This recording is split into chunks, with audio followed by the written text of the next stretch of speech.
Welcome back to the channel. Just wanted to say thanks for all your comments and your likes and your shares, guys. We're really getting this information out there. I appreciate it. I really do. You guys are making this happen, and it's exciting. We're going to continue our reading on Luke. Okay, this is chapter 89, and I really hope you watched the last two videos to the end, because I read some really good stuff at the end about Luke after he was healed. And we're going to pick it up right now, verse 1, chapter 89, page 956. And I just wanted to say that if you did watch the last video and you have the Holy Megillah, you'll see and notice that I skipped some stuff.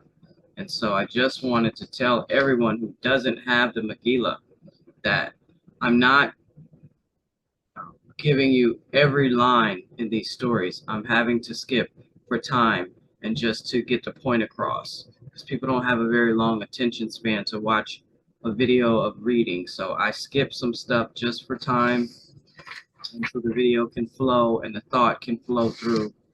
And but you're not getting the whole Megillah, so you need to get your copy so you can read all of the details, because every single word in this Megillah is important. So I hate that I have to skip some. And one day I will sit under a tree and I'll just read it, and the people that'll be there will be sitting there with me and enjoying every single word of this Megillah. But until that day, I'm just trying to spark the flame in some people to hear some of these things that, like, the Megillah stories are beautiful, and most of them that I read, I feel a knowing within myself as if I knew this version already before I read it. So I hope that's happening for you guys.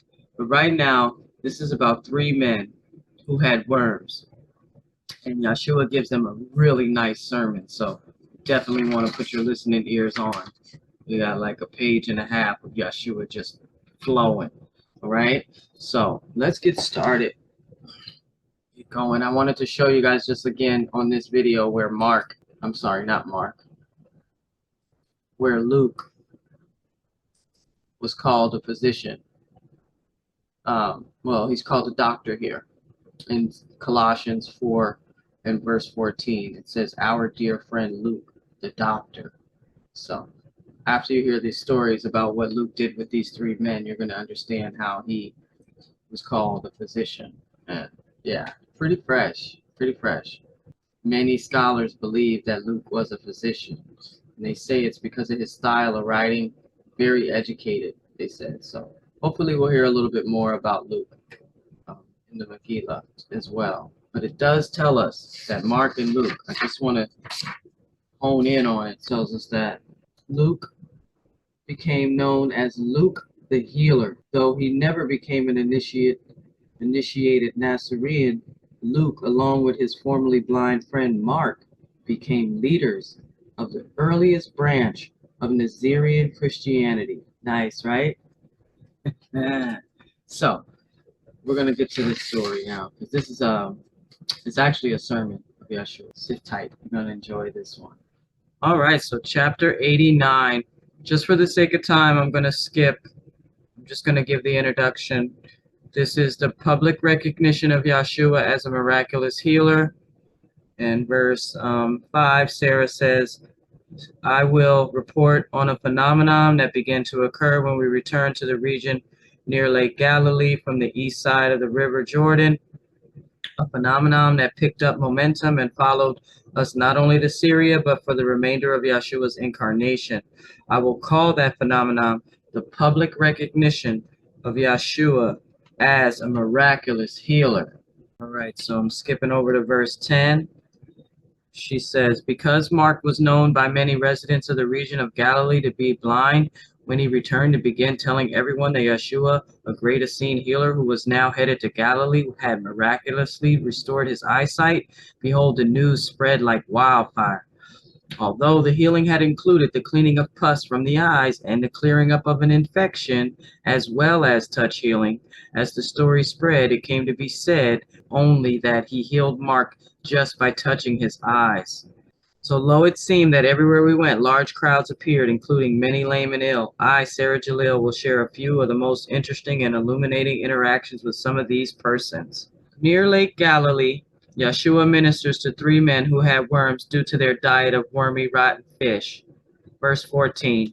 Having heard that Yeshua had healed their friend Luke of worms, 3 homeless men approached the Lord and said, Good Master, behold, as was Luke, we are burdened by internal worms. After questioning them, Yeshua determined that the men, being poor and homeless, had been regularly eating fish that, having not sold in the market and being warm and wormy, were thrown out by the sellers of fish. After explaining the source of their problem to the men, the Lord encouraged them to do as Luke had done, to flee the city and go into the wilderness to cleanse themselves of worms. Then Yeshua said to the 3, Blessed are they who flee the city for the wilderness, they may become clean.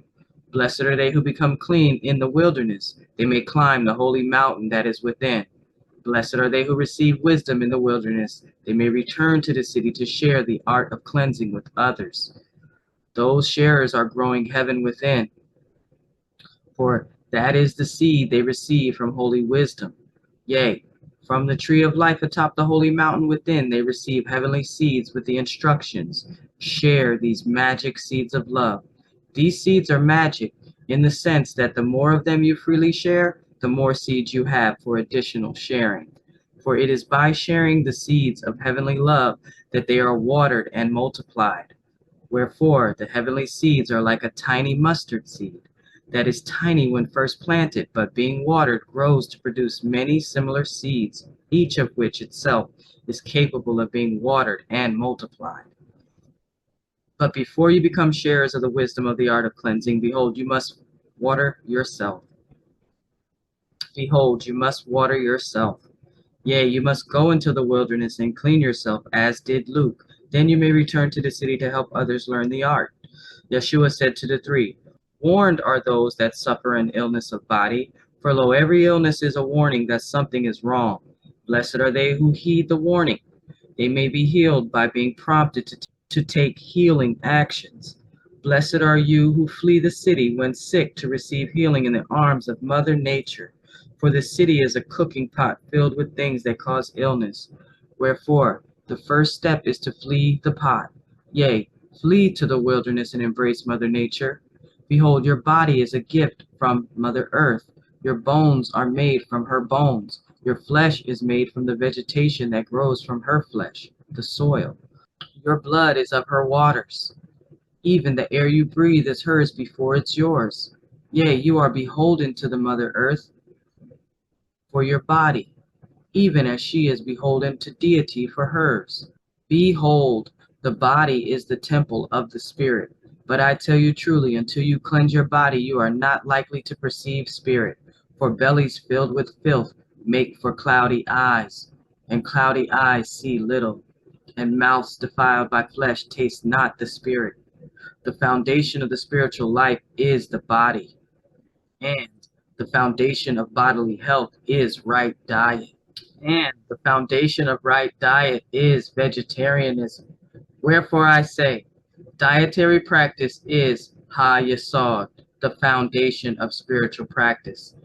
And the foundation of that foundation is the fleshless diet, which includes no fish.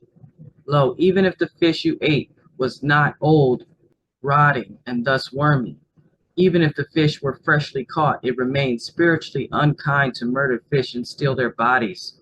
How would you like that treatment if you were a fish?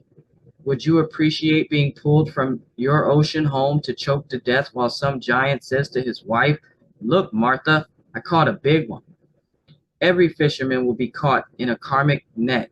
Every fisherman will be hooked, gutted, and fried in a pan called karma. You do not yet know that word, but if you become my students, you will. It means this: as you sow, so shall you reap.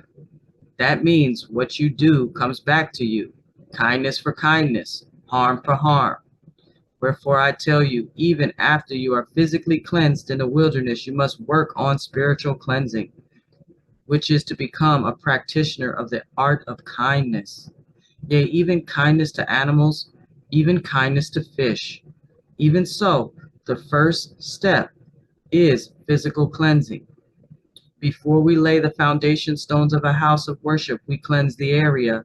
Yea, the preparation for right diet is right cleansing.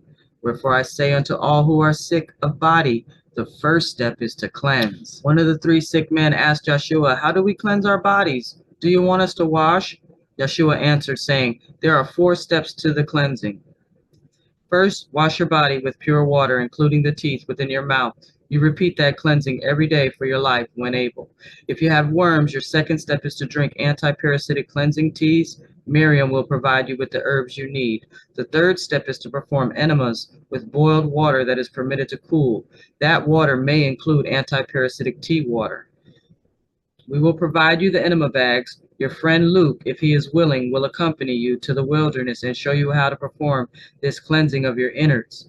The third step is repeated daily for a week or so until you are free of worms. The fourth step is to follow the other steps with a prolonged period of eating only cleansing foods. We have taught Luke about cleansing foods. If he is willing, he will teach you what we taught him. Seeing the Lord look at him, Luke said, I want very much to accompany my 3 friends to the wilderness and share with them the art of cleansing. I also want to then return to the city with them in search of others that are suffering for need of such cleansing. Although my home is not large, these 3 can live there with me if they likewise want to become sharers of the art of cleansing. We can build an addition to the home for their beds. Behold, Luke did accompany his 3 friends to the wilderness and taught them the art of cleansing. Upon their return to the city, they became distributors of the various cleansing herbs and enema bags, and once per month led groups of persons suffering from worms and other illnesses to the wilderness and taught them the art of cleansing. Luke became known as Luke the Healer. Though he never became an initiated Nasarean, Luke, along with his formerly blind friend Mark, became leaders of the earliest branch of Nasarean Christianity. They accepted Yahshua as the Messiah of peace of their own Aaronite Bible and incorporated vegetarianism and Nasarean cleansing practices into their religion. Various versions of their Nazarean writings were circulated, and as time went by, later followers watered down their teachings so as to remove vegetarianism. So, that's the end of that story. The next story is about Matthew, so stay tuned for that. But did you see that it said they watered down their teachings to remove vegetarianism? So it's a possibility that this Gospel of Mark and Luke were written by these guys. They were together. And there's also something else online that talks about the Synoptic Gospels, where they show that Mark's Gospel is in Luke and in Matthew. And the way these stories are flowing in the Megillah, they all knew each other. And so, of course, their Gospels would be similar, maybe even of the same accounts, because they were writing about their experience and what they saw. And then over time, it got watered down. But it does say that Mark and Luke became leaders of the earliest branch of Nazarean Christianity. It's pretty exciting. So the Nazarean Christianity were the people that accepted Yahshua as the Messiah of peace of their own Aaronite Bible. Okay? And they were vegetarian at first. Just got watered down. All right, guys. I'm gonna get out of here, but I'll be back soon.